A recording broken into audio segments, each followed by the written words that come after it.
Hello and welcome back to your own channel Medicoswami. आज हम लोग डिस्कस करेंगे नक्स वोमिका के बारे में।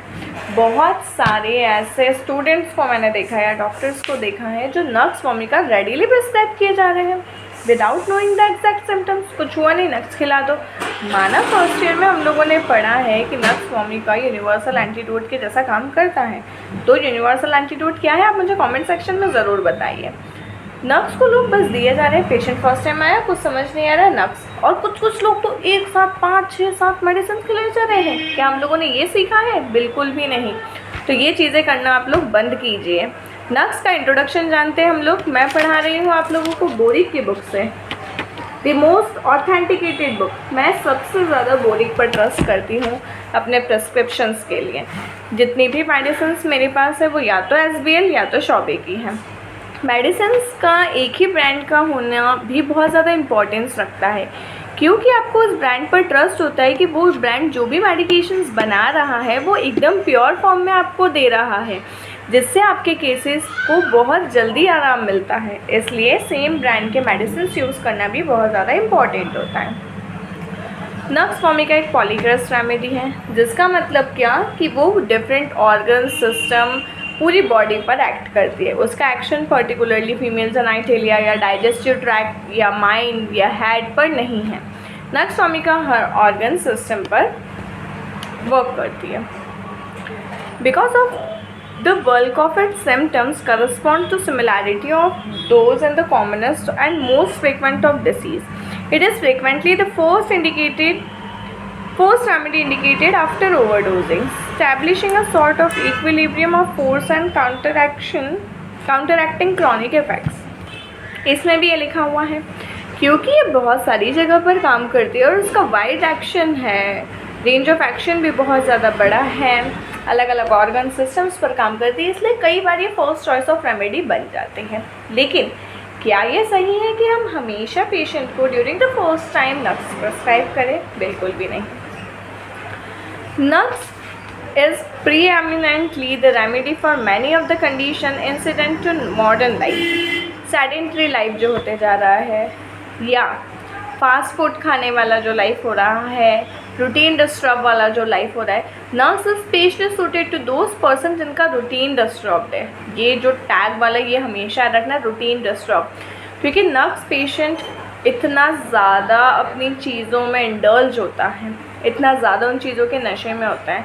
पढ़ाई का है तो वो पढ़ ही जा रहा है, उसको खाने की फुर्सत नहीं है, उठने की फुर्सत नहीं है, घूमना नहीं है, वो हो गया। बिज़नेस है तो बिज़नेस में इतना ज़्यादा इन्वॉल्व हो गया है वो कि बस पैसा कमाया जा रहा है। The typical nux patient is rather thin. जो नक्स का पेशेंट रहेगा वो कैसा दिखेगा? क्योंकि हम कॉन्स्टिट्यूशन थेरेपी पर मेडिसिन प्रिस्क्राइब करते हैं, तो constitution of the patient is very very much important. Nux patient is rather thin, spare, quick रहता है, एक्टिव रहता है, नर्वस और इरिटेबल है। इरिटेबल क्यों है? क्योंकि वो चीज़ों को लेकर के बहुत ज़्यादा पंचुअल है। बिजनेस वर्कोहोलिक जिसे कहते हैं, कि अपने काम में वो इतना ज़्यादा डूबा हुआ है कि अगर उसे कोई चीज़ समय पर नहीं मिलती है, कोई चीज़ वैसे नहीं मिलती है जैसे वो चाह रहा है, तो वो एग्रेसिव होने लगता है, इरिटेबल होने लगता है, चिल्लाने लगता है।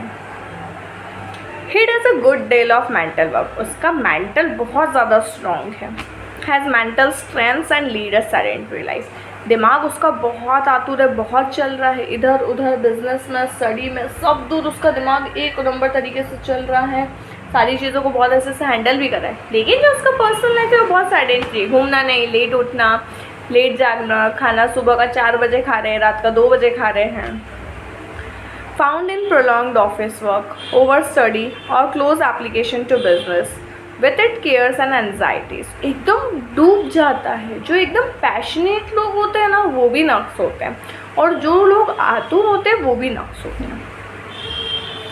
This endure life and mental strain seek stimulation like coffee, wine, possibly in excess. और ऐसे जो भी पेशेंट होते हैं जो ओवर इंडल्ज होते हैं किसी भी एक्टिविटी में, तो उनको किसी न किसी तरीके का नशा ज़रूर चाहिए रहता है। इसलिए नक्स का जो पेशेंट रहेगा उसे किसी भी तरीके का नशा ज़रूर रहेगा, चाहे वो कॉफ़ी हो, वाइन हो, possibly in excess, or again he hopes to quieten his excitement by indulging in the sedative effects of tobacco, if not really a victim. उसको आदत नहीं होगी, लेकिन क्योंकि उसको काम ही इतना प्रोलॉन्ग समय तक के लिए करना है कि वो खुद को इन एक्टिविटीज़ में इंडल्ज कर लेता है. To the sedative drugs like opium, etc.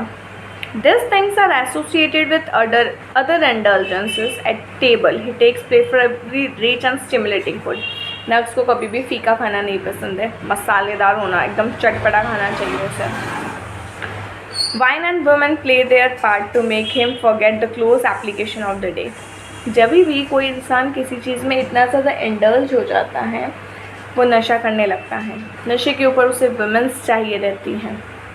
उसके बाद उसे ये सारी चीज़ें जब मिलने लगती है, वाइन, फीमेल्स, तो वो अपना रास्ता खो करके कहीं और भी निकल जाता है. Late hours are so consequences.